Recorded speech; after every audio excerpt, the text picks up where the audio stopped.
A gente vai receber hoje o Dr. Ricardo Porto novamente, que vai falar para a gente novamente sobre biometria, mas hoje com outro ponto de vista, né? Falar das exceções, todas que a gente tem aí na biometria, que são muitas e que o Ricardo sabe todas. Então, vai dividir isso aí com a gente.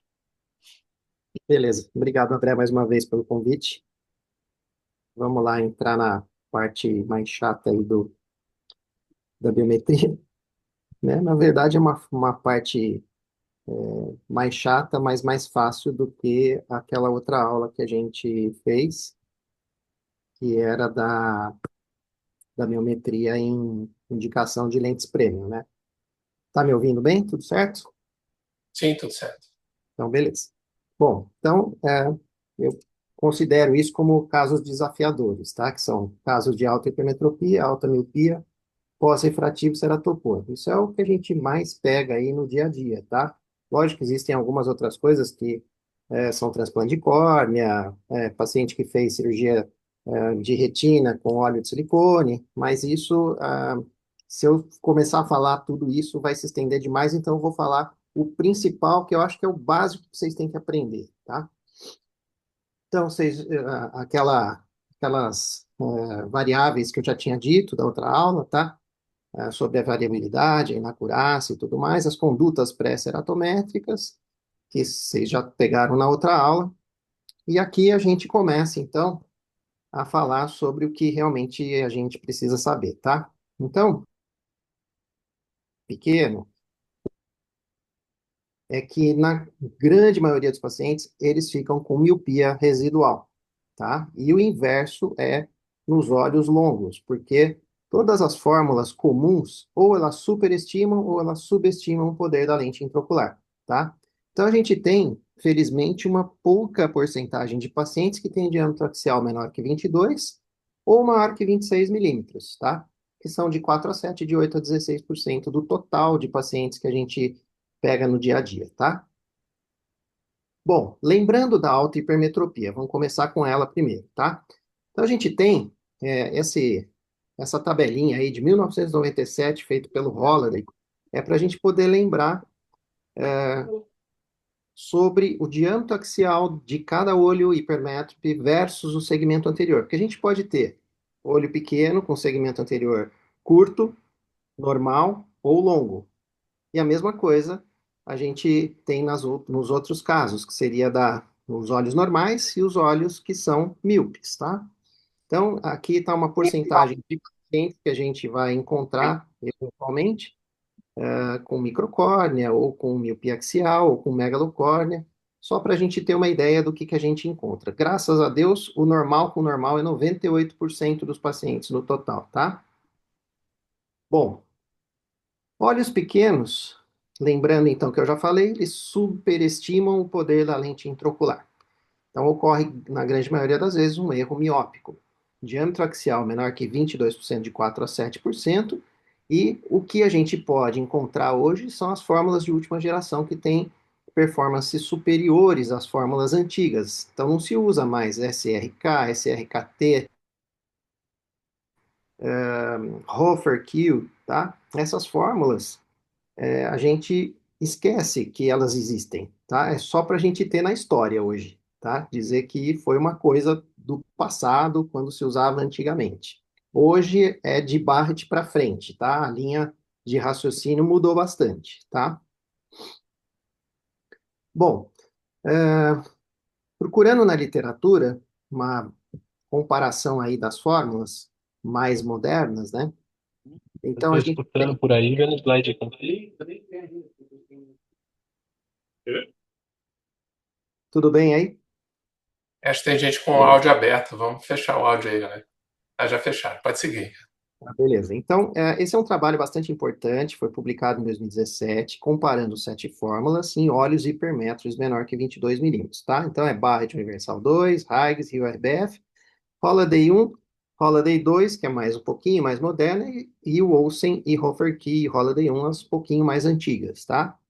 Então, o que que a gente vê? Que nesses casos de alta hipermetropia, a RIO-RBF é uma fórmula que se sai melhor e superior às outras fórmulas, comparando até mesmo com Barrett, tá? Então, lembrar que RIO-RBF sempre vai ser melhor que as outras fórmulas quando a gente tem diâmetro axial menor que 22, tá? Aqui, a gente olha o que aconteceu com esses pacientes, né? Então, a gente vê aqui a porcentagem de pacientes que tem entre mais ou menos 0,50, aqui de 70,9 na RIO-RBF, 70,9 na Holiday 1. Mas, quando você olha para o 0,25, quando você olha para o 0,75, a RIO-RBF, ela é superior. Por quê? Ocorre uma predição do Effective Lens Position incorreta pelas outras fórmulas. Elas subestimam o ACD e o diâmetro axial. E isso acaba magnificando o poder da LIO, principalmente quando você tem um ACD pequeno, né, um diâmetro axial, diâmetro da câmara anterior pequeno, e aí você ocorre de ter um erro miópico superior a todas as outras, tá? Então, é o que o trabalho mostrou para a gente, que a Baixa Universal 2 e a Huygens tendem a uma hipermetropia residual e as outras fórmulas a uma miopia residual. E o erro miópico, ele vai diminuindo de 0,06 dioptrias por década. É muito pouco, né? Então, se a gente pegar um paciente de 70, de 80, de 60, 0,06 não corresponde a quase nada, tá? De um erro miópico. A diferença é muito pequena, ou seja, não dá para muito considerar isso, é apenas um dado estatístico, tá? Isso ocorre porque o diâmetro axial diminui, o ACD fica menor com a idade e a córnea fica mais plana também. Bom, e aí veio, mais moderno, a Rio-RBF versão 3.0, aquela que trabalha com a 2.0. A 3.0 já mudaram-se os limites, ela vai de menos 5 a mais 34, e levou em consideração outras coisas que a Rio-RBF 2.0 não levavam, que é, principalmente, a adição do diâmetro total do cristalino, o branco a branco, a espessura da córnea e o sexo, tá? E se criou um novo nomograma para altos hipermétropes com a 3.0. A 3.0, ela já foi superior à própria 2.0 e às outras fórmulas também. Esse trabalho mais recente, 2022, 153 olhos hipermétropes, tá? E a gente vê uma superioridade da Rio 3.0 muito maior ainda do que as outras fórmulas comparadas aí, inclusive as antigas, tá? E as novas também. Inclusive tem IVO aqui nesse trabalho comparando com a RBF 3.0 e aí você saiu inferior a ela no mais ou menos 0,50, como a gente circulou aqui no slide, tá? Tem também essa fórmula do Ken, que serve para outras coisas, mas ela também consegue se sair bem em óleos que tem 30 ou mais dioptrias de lente intraocular calculada. Então, quando você começa a olhar, eu tenho um alto hipermétropes, beleza. Ele tem um diâmetro axial menor que 22, mas a lente intraocular dele deu 27. Beleza, vamos usar quem? Vamos usar Rio RBF. Ah, mas deu mais de 30.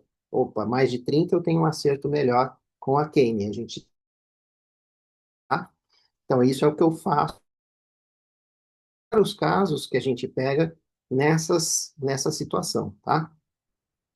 Então, o que acontece com essa forma? Quando você tem um diâmetro axial menor que 22,5 e maior que 30, e o trabalho usou LIO-SA 60T, superior a todas as outras fórmulas, mas não tinha aqui a comparação nesse trabalho com a Rio-RBF. Ficou faltando porque é um trabalho que foi publicado aqui em 2020 e a Rio-RBF atualizada veio em 2022. Mas é interessante o fato dele se sair bem, dessa forma se sair bem, quando a lente intraocular tem 30 ou mais dioptrias, tá?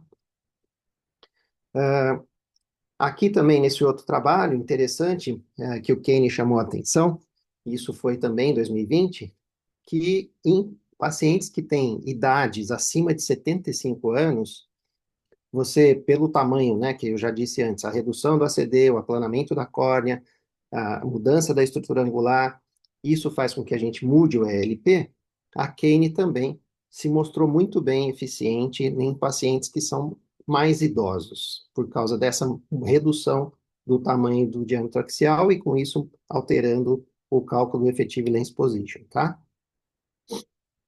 Então, isso porque os olhos, um dos grandes problemas aqui é o seguinte, A gente tem os olhos pequenos, né, que tem profundidade de foco pequena.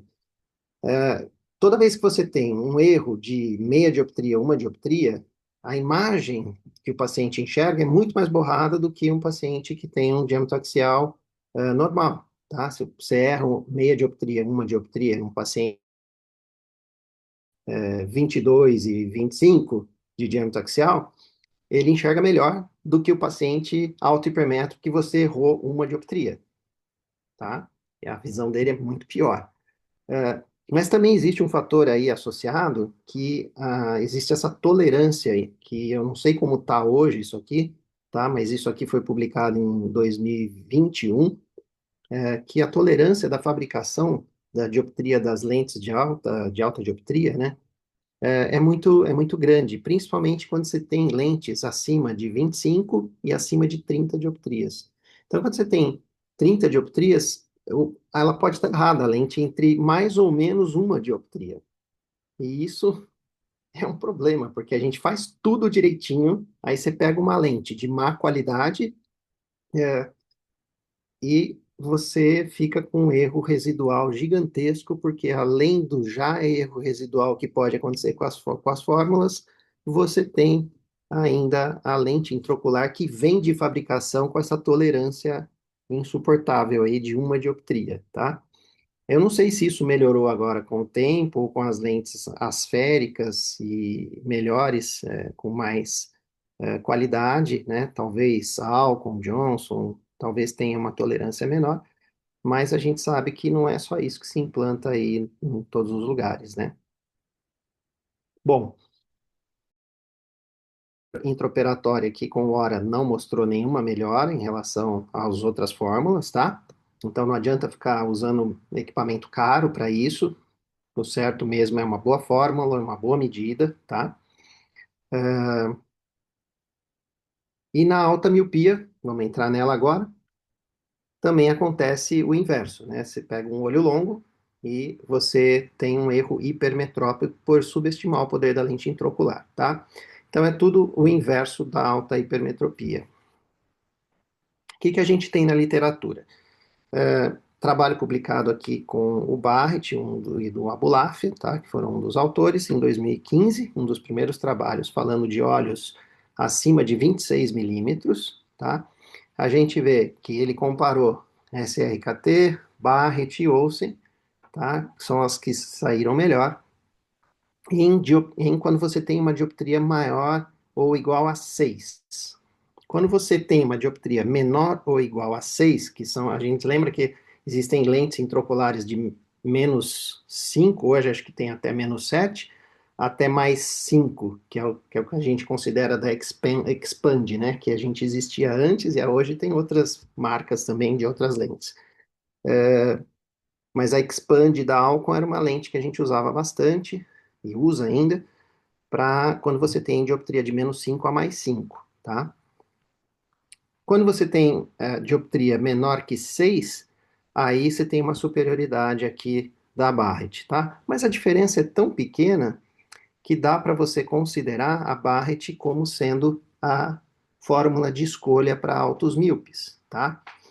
A gente vê aí que comparado com as fórmulas antigas, inclusive com a própria Olsen, que é um pouco mais moderna, a Barrett se sai melhor, tá? Então, por que muda isso? Porque as lentes de 6 dioptrias, elas são bicôncavas, são chamadas de meniscus shaped, né? Elas são, assim, normais. E as maiores que 6, elas são biconvexas, tá? Igual a lente de óculos, né? Então, a gente vê que variando a geometria da lente vai afetar bastante o cálculo. Por isso que o Barrett ele levou, a única fórmula que leva isso em consideração é a fórmula do Barrett. O Barrett levou em consideração que a lente tenha biconvexidade ou biconcavidade, tá? Por isso que existe essa variação do menor que 6 dioptrias e maior que 6 dioptrias, tá? Bom,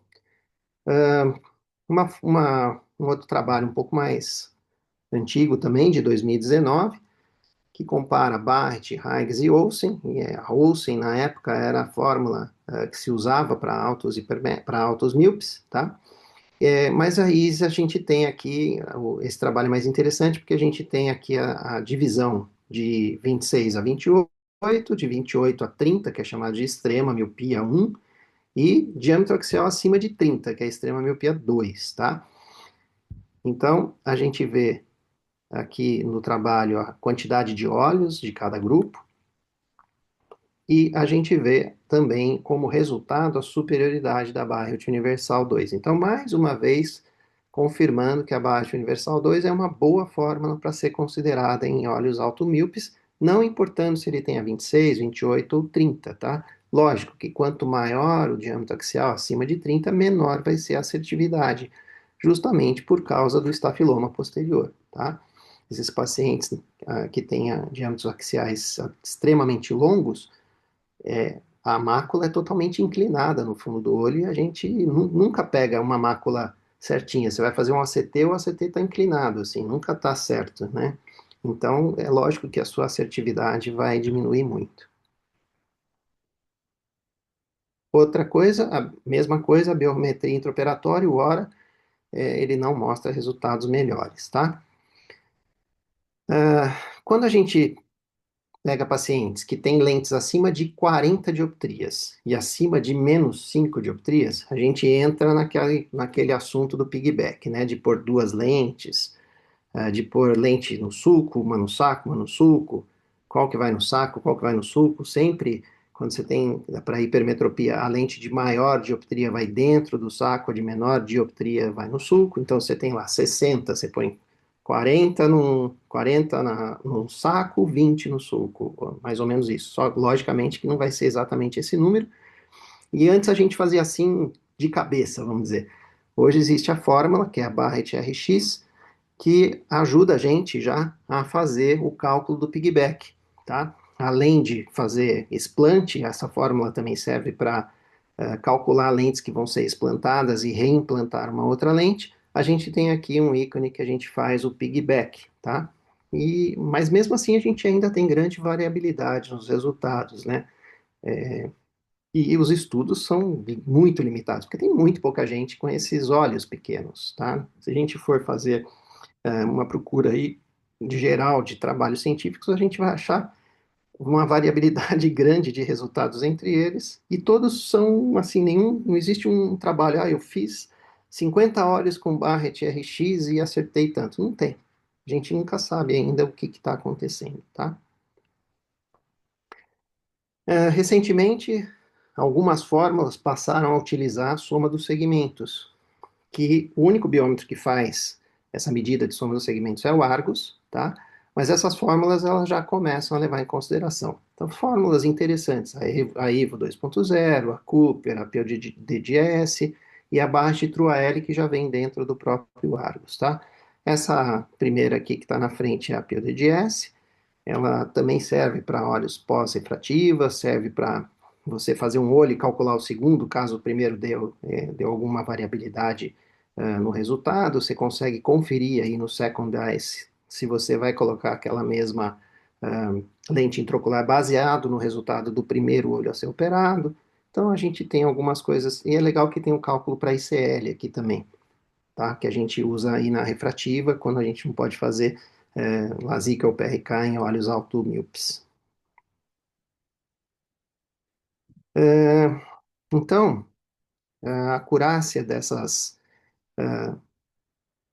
lentes, né, do cálculo dessas lentes em olhos curtos, em olhos longos, usando a soma dos segmentos, tem alguns trabalhos científicos publicados, né? Mas esse daqui, que é um deles feito pelo Chamas, ele mostrou que essas fórmulas, elas ainda não estão consolidadas, que elas têm um resultado muito semelhante quando você usa ainda a IVO, quando você usa o Barrett, entre elas todas, tá? Comparando com o Kane, comparando com o Barrett, você ainda não tem ainda, nossa, essa é muito superior, tá?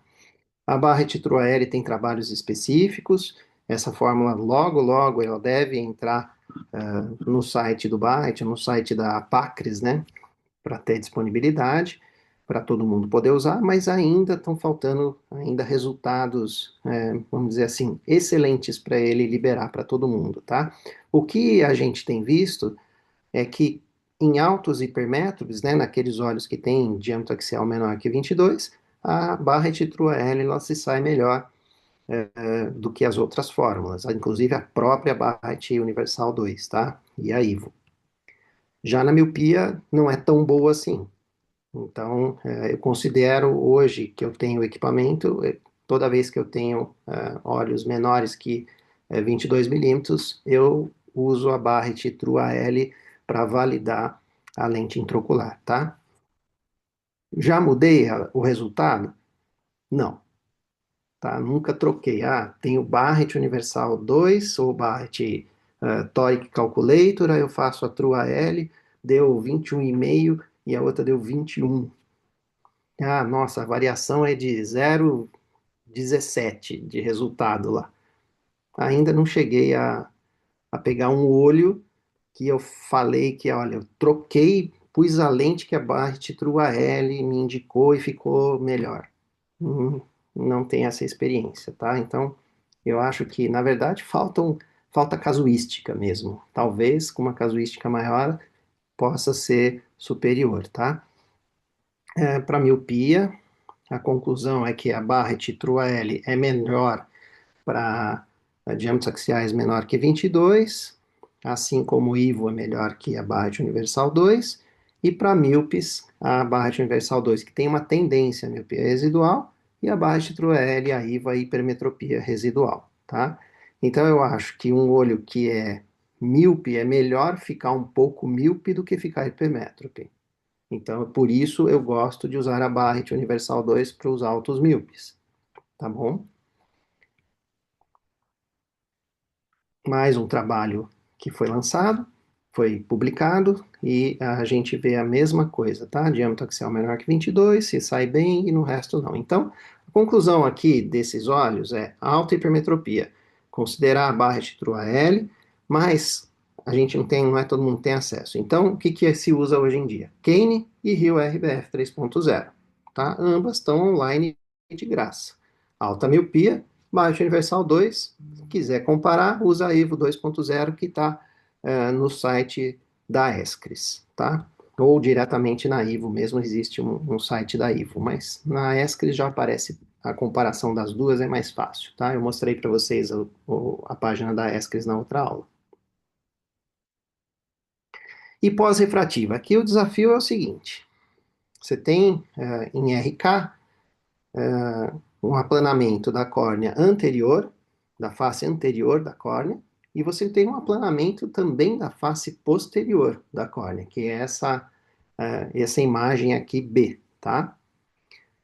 Já no LASIK, no PRK, você tem um aplanamento só da face anterior da córnea, e no LASIK hipermetrópico você tem um encurvamento da face anterior da córnea. Então, uma fórmula não serve para todo mundo. Então, as variações, elas são feitas justamente por causa dessa mudança da face anterior e ou da face posterior da córnea associado, tá? O que tem saído bem? Barrett Trucar Toric, que foram criadas para pós-refrativa, tá? RK, o RK do Barrett, ele é baseado na fórmula do Arenberry, que foi feita há muitos anos atrás. Tem gente que usa Huygens para RK, que também dá certo, mas o Huygens mesmo falou que não era para, a fórmula dele não foi feita para isso, apesar de dar certo, tá? É, mas o Barrett Trucar tem uma assertividade grande porque a gente pode, inclusive, colocar. É difícil a gente ter os pacientes de RK com história prévia, mas a gente pode colocar a história parcial, que é a refração de hoje, tá? E é muito importante, nesses casos todos, a gente inserir o astigmatismo posterior medido pelo Pentacam, tá? Aquela 4 mapas refrativos, a gente tem lá o astigmatismo posterior da córnea que a gente deve colocar na fórmula para melhorar a assertividade, tá bom? Não esqueçam disso. Também o abarrete trucar tem opção para ceratocone, depois a gente vai falar disso. E qual que é a assertividade dessa fórmula? Muito superior, e diversos trabalhos mostram isso desde 2016, que a barra de Trucar é a fórmula para pós-refrativa. Não se discute isso, ela é superior a qualquer outra coisa. Até mesmo ao site da Ascris, que na época fazia multifórmulas, a Barrett sozinha superava todas elas, tá? Esse é o trabalho do Douglas Koch, no passado, e esse daqui é do próprio Barrett, e nesse trabalho que o Barrett publicou é interessante o fato dele mostrar se você colocar a história prévia, inserir ou não inserir o astigmatismo posterior. Então, quando você tem história prévia, ou não tem história prévia, mas você coloca o astigmatismo posterior, você tem igualdade de mais ou menos 0,50, igualdade de resultado, 70% dos pacientes, tá? Quando você tem a história, mas coloca o predicted, né, que é o da fórmula dele, o astigmatismo posterior da própria fórmula, você diminui muito a assertividade, com história ou sem história, 64 e 56. Mas se você tiver o astigmatismo posterior, você já melhora isso para 70, tendo história prévia ou não. Então não tem por que mais pensar em outra coisa a não ser colocar o astigmatismo posterior do Pentacan, tá? Não foi só esse trabalho que mostrou isso, esse outro aqui também, do próprio Douglas Koch, da Li Wang, que foi agora em 2023. Esse foi o maior trabalho que foi feito em pós-refrativo, inclusive vendo a acurácia da calculadora tórica, colocando o astigmatismo posterior, eles estão sugerindo, inclusive, que apenas para olhos normais, e que você coloque o astigmatismo posterior quando você for calcular uma lente tórica. Assim, na prática, eu não vejo diferença nenhuma, tá? Eu já fiz várias comparações e não achei que faz diferença. Mas no pós-refrativa faz muita diferença, tá? Então, quando existe uma regrinha aí, principalmente em pacientes que fizeram ceratotomia radial, que é a chamada regra dos dois, né? Então, você tem que fazer duas refrações em duas visitas consecutivas, 2 meses após a cirurgia, no mesmo horário do dia. Isso aqui para você tentar ver a refração desse paciente residual. Se você acertou, se não acertou, você tem que fazer alguma coisa, algum ajuste. Tem muita gente que faz um olho, espera passar esse tempo para fazer o segundo olho para tentar melhorar a assertividade. Eu acho que hoje, com as novas fórmulas, a gente não tem feito isso, nunca fizemos isso, e a gente tinha variação grande antes. Hoje, com as novas fórmulas e inserindo o astigmatismo posterior, a gente tem colocado lentes de foco estendido, ou lentes monofocais plus em pacientes pós-RK, e tem ficado excelente o resultado, tá? Os pacientes muito satisfeitos, tanto pacientes que sobram pós-RK com hipermetropia grande residual, assim como aqueles que têm pouco grau, tá? Então, o resultado está sendo muito satisfatório, eu diria. Dá para colocar lente multifocal em paciente pós-RK? Dá, mas você tem que ter uma córnea regular, aquela história que eu falei antes lá, você tem que ter aquele monte de regras para você conseguir validar uma lente trifocal num paciente pós-RK. Então é muito cuidado, são poucos que podem colocar, mas não é proibido, tá bom? Pós-LASIK, pós-PRK é mais fácil, mas também tem que seguir aquelas regras da aberração, principalmente da aberração corneana, tá bom? Uma coisa que a gente usa bastante em pós-RK, inclusive, mesmo tendo as fórmulas melhores, é calcular a lente para um pouquinho de miopia, para menos 0,50, menos 0,75, eu costumo deixar para menos 0,50 no olho dominante, para menos 1 no olho não dominante, por exemplo, quando vou colocar uma lente de foco estendido, uma por si, tá? Eu não deixo 0 e menos meio igual nos olhos normais. E fica fantástico, tá? Fica perfeito. Em ceratocone. Em ceratocone a gente tem a Kane, a fórmula clássica aí de se usar em ceratocone, tem a barra de Trucat também, e o que acontece nesses olhos é que a potência corneana modificada, porque a face anterior e a face posterior da córnea mudam a curvatura, principalmente o K posterior muda demais de um olho normal, que normalmente é em torno de 5, 6, muda para 7, 8 dioptrias quando você tem ceratocone, quando você tem LASIK hipermetrópico também, mas muito mais para ceratocone, tá? Então, aí você muda demais o resultado da fórmula. Quando você insere o astigmatismo posterior, você melhora muito a assertividade. A Kane é uma fórmula excelente, mas ela tem algumas regras também que a gente tem que lembrar. Isso aqui é super importante, está dentro, tá? Se vocês abrirem a fórmula do Kane, está nas orientações lá explicando sobre a fórmula, os alvos que você deve usar para cada tamanho de ceratocone, tá? Então, ceratocones grau 1, grau 2, grau 3, grau 4, que são esses alvos de menos 0,25 até menos 2,5, tá? Então, esse é o alvo da lente intraocular, que vai variar por causa dessa mudança da curvatura posterior da córnea, tá bom? Bom, trabalhos. O primeiro foi esse daqui, em 2020, que ele mostrou pela primeira vez a fórmula dele, de ceratocone, assertividade de 60% em ceratocone em estágio 1, em estágio 2, 43%, entre mais ou menos 0,50 e estágio 3 já começa a baixar bastante, 24% dos pacientes somente com assertividade mais ou menos 0,50. Mas a gente tem aqui 48, perto de 12, de 16, de 20, que são as outras fórmulas. Quando você tem mais ou menos 1, diante 24 para mais ou menos 0,50 em relação ao Kane original, que é 4, ao Barrett, que é 4, ao SRKT, que é 12%, 8%, tá? Então, a diferença é muito grande de assertividade na fórmula dele, tá? Então, você tem uma redução do erro refracional de 20 a 39% em relação às outras fórmulas comuns. Então, ceratocone é um caso à parte, a gente tem que lembrar dessas regras do tamanho do cone para saber o alvo, tá? E usar sempre a fórmula do Kane ou a barra de Trucat. A barra de Trucat também leva em consideração esse astigmatismo posterior, essa mudança também. Tem uma fórmula medindo, a fórmula você pode colocar a medida do astigmatismo posterior da córnea também. Já no Kane você não pode colocar, ela é uma fórmula pronta. E no baixo trucar, quando você coloca a medida do astigmatismo posterior, você melhora um pouco o resultado também, comparando com quando você não coloca, tá bom? Bom, não vou estender demais, porque senão o André vai ficar bravo comigo. Da outra vez eu estourei o tempo. Então vamos lá, resuminho, né?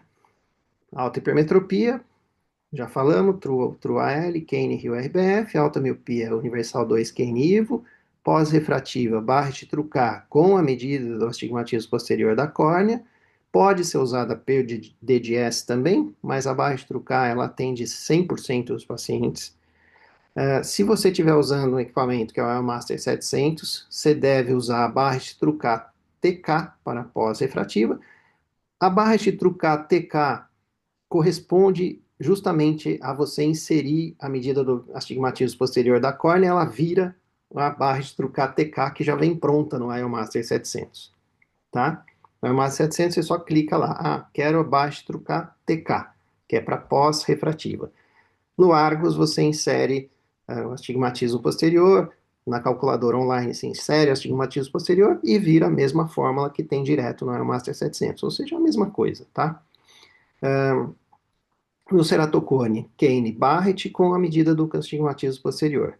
A gente tem aí futuramente o Veracity, que é vamos dizer assim, um apanhado de milhares de casos que vão comparar com o seu paciente e vão dizer para a gente qual vai ser a melhor lente. Isso aqui ainda tem acesso lá, eu acho que em alguns médicos nos Estados Unidos, alguns oftalmologistas nos Estados Unidos, na Europa também, mas aqui no Brasil eu não soube de ninguém que tem já esse acesso a essa inteligência artificial das AIS, tá? Dúvidas aí, turma? Acho que era isso que eu precisava passar para vocês. Legal, muito obrigado, Ricardo. Deixa eu fazer a primeira pergunta. Enquanto você estava dando aula, o pessoal fez umas perguntas aqui no chat, né? Uhum, E uma delas eu queria completar. O pessoal perguntou se acima de 40 dioptrias, né, faz o piggyback e tal, se coloca as duas lentes no mesmo tempo cirúrgico. Já expliquei que sim, geralmente a uhum, gente coloca.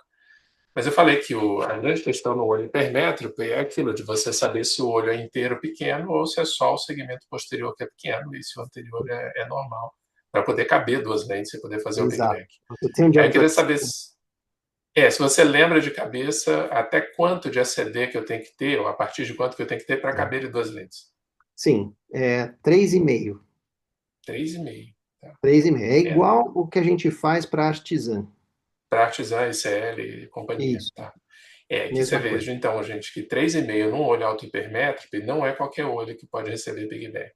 Tá? Isso. Então, muito bonito a gente falar de, vai fazer um piggyback, vai corrigir 60 graus, como eu e o Ricardo já corrigimos, Uhum. mas em alguns olhos hipermétropes, né? Em outros, realmente não adianta. Se você fizer isso, você vai perder o olho. Sim, porque Né? dá glaucoma secundário, né? A íris vem toda para frente, tampa, bloqueia todo o trabeculado e o paciente fica com um glaucoma de ângulo estreito crônico. Aí. Tem mais uma pergunta aqui. Qual fórmula costuma usar para pacientes que fizeram transplante de córnea? Transplante de córnea depende da curvatura da córnea, tá? Mas transplante de córnea é Barrett também, tá? Você usa, existe a PIRDS, que tem isso, tem essa opção lá, mas se for uma córnea regular, é Barrett Trucar, desculpa, é Barrett Toric Calculator, se puder colocar uma lente tórica, e Barrett Universal 2, se não puder. Mas a PIODDS também tem uma opção para você colocar em pós-transplante, se quiser comparar, tá? Legal. Isso que, se você quiser parar de compartilhar, Ricardo, que a gente vê a imagem maior, né? Sim. Isso que o Ricardo falou de poder usar ou não poder usar é uma análise subjetiva e depende um pouco de experiência, tá, gente? A gente olha hoje uma topografia, com a experiência que a gente tem, e você fala, cara, é lógico que no pós-transplante, por exemplo, dificilmente você vai ter um cilindro bonito, você vai ter um estigmatismo bonito. Fala, nossa, vou pôr essa lente tórica nesse eixo aqui, vai ficar tudo ótimo. Mas a gente aprende com o tempo a falar, aqui, é lógico que nada vai ficar perfeito, mas vai ficar legal. E tem outros que a gente olha e fala, nossa, aqui não adianta, que né, vai É. ficar uma porcaria. Basicamente, o que o cérebro da gente está analisando é o coma, né? Se o paciente tiver muito coma de aberração de alta ordem, aquilo vai ficar muito ruim, não adianta. Mas se ele tiver alguma regularidade de astigmatismo, em geral, dá para usar. Né? Eu acho que uma coisa que eu esqueci de falar aqui, André, é a questão de lente tórica em pacientes com ceratocone, tá? Também a mesma coisa, se for até mesmo trifocal em paciente com ceratocone, se esse ceratocone não atinge o eixo e é de grau 1 inicial ou pré-cone, né, ou é um ceratocone oculto, aquele que só está na face posterior da córnea, na face anterior você não tem nada. Se você tem coma menor que 0,300, não é proibido colocar uma lente trifocal. Lente tórica, se você conseguir determinar o eixo, você pode colocar lente tórica em ceratocone. Tomar cuidado, que quando você pensa numa lente tórica em ceratocone, ou pensa numa lente trifocal, trifocal é mais difícil a gente pensar nesse caso, que é paciente que usa lente rígida, tá? Se você colocar uma lente tórica e o paciente vai continuar a usar lente rígida depois, acabou a vida dele, tá? Então, se o paciente está acostumado com lente rígida, enxerga bem com a lente rígida e vai continuar a usar lente rígida, é lente asférica não tórica, tá? Não pode colocar lente tórica nesse paciente, porque aí acabou a vida dele. Não enxerga nunca mais bem.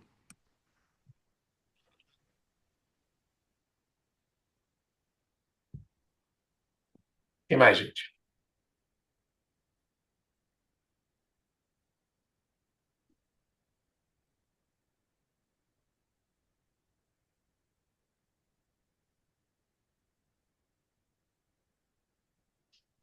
Beleza, Andrezão, segue aí com os casos Então, clínicos. legal, vamos embora. Você fica com a gente ou tem compromisso, cara? Fico, fico, Fica? fico com vocês. Então, Fico, tá quero bom. ver. Então, vamos lá. Se tiver aí mais alguma pergunta, gente, o Ricardo fica com a gente então. É, Não, acho que está no horário. Eu vou mostrar um caso diferente então para vocês hoje. E aí depois ainda dá tempo do R3 fazer as perguntas para a gente, tá bom? Deixa eu compartilhar aqui.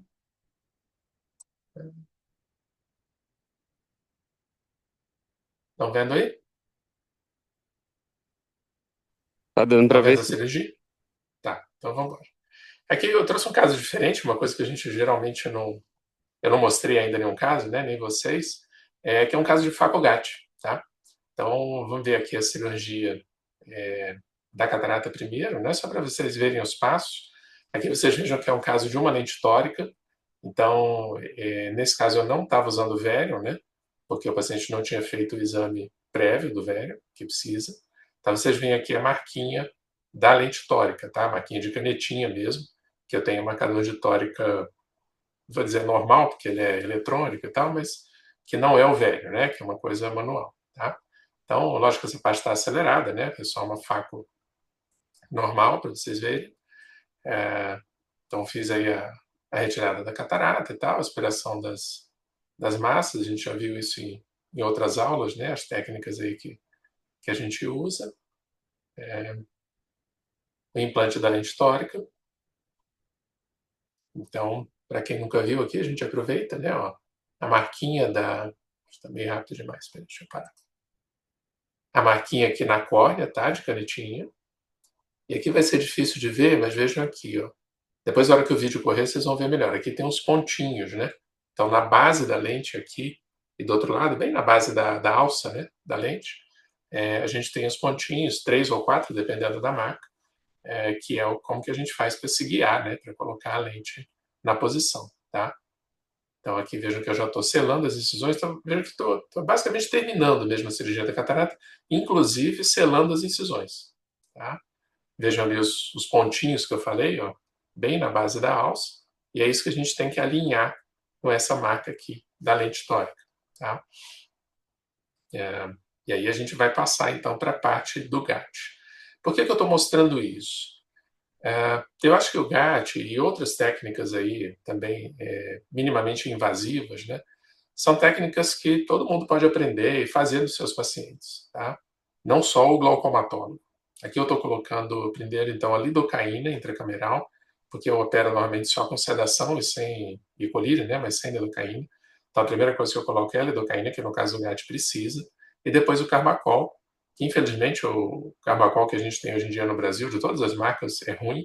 Então ele fecha pouco a íris e aí por isso que a faco GAT eu acho muito mais difícil do que o GAT sozinho, né? No paciente que já é pseudofácil, que aí ele já entra com pilocarpina e fica muito mais fácil. Mas fecha um pouquinho. Ali a gente vai fazer, então, o flange, né? No Prolene 5 zeros.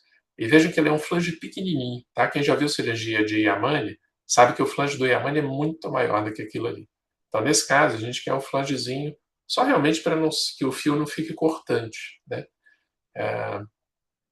Aí eu faço uma incisão própria, porque ela é mais inclinada na direção do ângulo, né? Ela não é uma paracentese radial, ela é mais inclinada um pouco.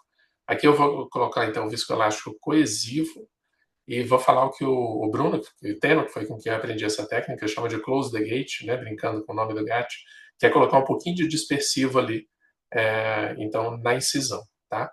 Aí eu tenho que colocar metil na córnea, né? Porque eu vou usar a lente depois de gônio. E como eu estava falando, eu acho que são técnicas, essas minimamente invasivas, que todo mundo pode aprender e fazer nos seus pacientes, né? Lógico que você não vai indicar para paciente com glaucoma avançado. Geralmente a gente usa para pacientes que vão fazer a cirurgia da catarata mesmo e que estão usando ali uma ou duas medicações. Isso é o mais comum, tá? Mas é uma coisa que a gente pode proporcionar aos pacientes, é uma técnica que tem muito pouco gasto. Se você compara com o custo, por exemplo, de um implante, né? Que são caríssimos, né, os implantes que a gente tem hoje no Brasil, e que pode resolver bem. Eu escolhi aqui um caso em que sangrou muito, tá? Para vocês verem que mesmo assim é possível fazer. Veja que eu não tenho muita habilidade com a lente de gônio, porque não é uma coisa que eu estou acostumado a fazer no intraoperatório, né? No dia a dia, então a gente não pode apertar demais, porque senão dobra a córnea e você não enxerga.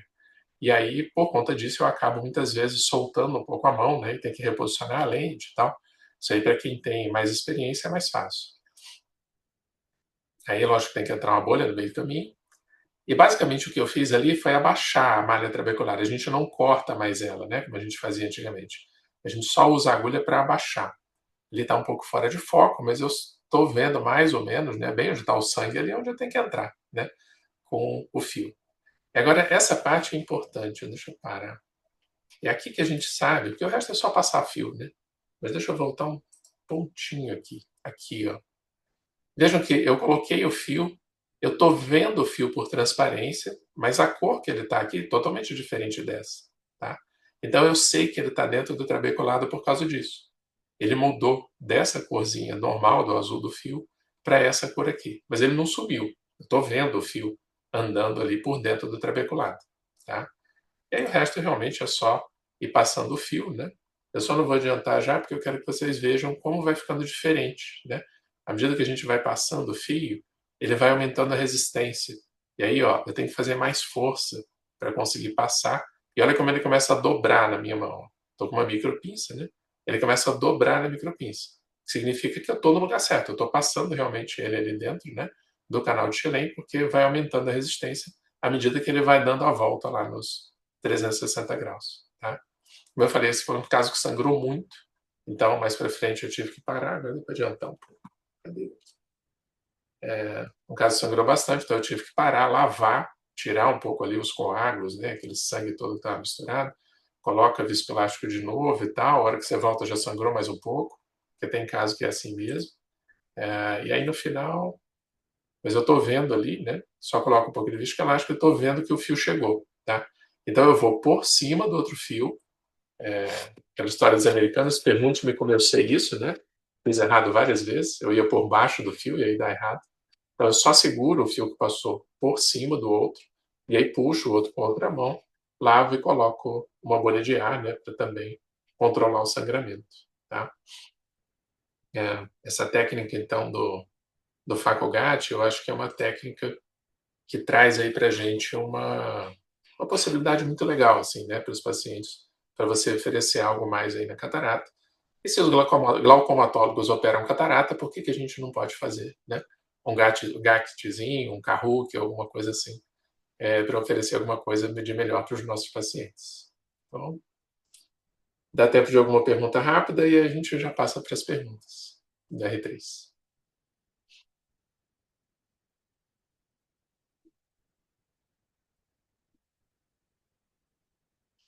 Além do GAT, você tem feito algum outro MIGS? Cadê? Kahoot que você comentou? Ou Tanito? Não, eu não acabei não acostumando com essas outras, porque eu já tinha aprendido a fazer o GAT, e o GAT, teoricamente, tem mais efeito, né? Tem um efeito maior um pouco, assim, de abaixar a pressão. Embora já existam estudos aí mais recentes que falam que se você abrir 180 graus e 360 dá na mesma, né? Você não tem uma superioridade de abrir 360. Mas quando você compara com o Kahoot, normalmente o pessoal consegue abrir só 90, né? 120, bem difícil, assim. Geralmente são só 90. Então eu continuo preferindo o GAT. Eu acho que ele abre mais e abaixa mais a pressão. Eu cheguei a fazer alguns casos de stent. Tá? Antes de aprender a fazer GAT, já tinha o stent disponível no Brasil, eu cheguei a usar. E assim, funciona também, mas não é tão potente quanto o GAT. E o custo é realmente doído. Assim. É difícil achar um paciente que topa pagar, né, pelo assistente. Tá? Teoricamente, ele é mais seguro do que o GAT para o paciente, mas na prática, o GAT é uma cirurgia muito segura assim, também, então acaba não usando. André, comparando com a stent, a possibilidade do paciente reduzir a quantidade de medicações com GAT é muito maior do que com a stent, né? Sim, Porque sim. eu diria que o GAT consegue tirar duas medicações do paciente, ou a stent consegue tirar uma medicação do paciente, e aí você tem que colocar, às vezes, dois ou três, né? E eu acho que aí o custo fica realmente muito alto. Eu queria só que você, chamando a atenção para você, dar uma comentada por que o GAT não pode ser indicado para pacientes com glaucoma avançado. Moderado, talvez, avançado, com certeza não. Não é porque ele não abaixa a pressão suficiente. Eu acho Isso é por causa do aumento transitório da PIL no pós-operatório, né? Exatamente. Quando você tem um nervo que está ali muito no bico do corvo, né? Como a gente fala, o GAT às vezes não aumenta, mas muitas vezes aumenta a pressão ali transitoriamente no pós-ópio. Tanto que a gente usa o hipotensor ainda durante o primeiro mês e tal. E isso para um glaucoma avançado pode ser fatal, né? Então, aí Principalmente acho que tem que deixar, ainda aqueles que sangram, você tem que deixar a bolha de ar e o olho mais hipertenso para parar de sangrar, mais né? hipertenso. Pois é. Esse é o Algumas grande. coisas vão mudando, né? Quando a gente fez residência aí um bom tempo atrás já, né? No caso de glaucoma avançado, por exemplo, você tinha que fazer a TREC e depois a catarata. E Uhum. hoje o pessoal já tem realmente trabalhos falando que você pode fazer a TREC com a faco no mesmo tempo e você tem um resultado igual, né? Você não queima nervo por causa disso. Algumas coisas vão mudando, mas o GAT tem glaucomatólogos que usam para casos avançados, mas aí os caras estão lá na ponta né, da coisa e experimentando e vendo até onde dá para fazer, né? Aí, do ponto de vista de quem faz catarata, ter o moderado e acabou, né? Não pode inventar moda, né? Perfeito. Professor, só uma dúvida. Nesse contexto do sangramento mais intenso na câmara anterior, o senhor retirou o metil por inteiro e pôs a boligar ou deixou ainda um pouco de metil? Não, retirei tudo, até porque a gente usa o coesivo, né? E o coesivo, acho que vocês não estão muito acostumados, quando você entra com a IA para aspirar o coesivo, ele sai inteiro. Por isso chama coesivo, né? Você não consegue tirar parte do coesivo. A hora que você entrou, começou a aspirar, ele falou assim, acabou. Em 2 segundos você tirou o viscoelástico inteiro. Então, nem que você queira, não dá. A não ser que você coloque um dispersivo, né? Mas normalmente não é necessário. A bolha de ar segura bem e tal. Até hoje, todos os casos de GAT que eu fiz, eu tive que lavar um só. E a gente só lava se o paciente está com dor ou se a pio está muito alta, né? Senão não precisa lavar. Vamos às perguntas, então? Tem algum R3 pronto com as perguntas do CBO? E aqui, professor, eu vou compartilhar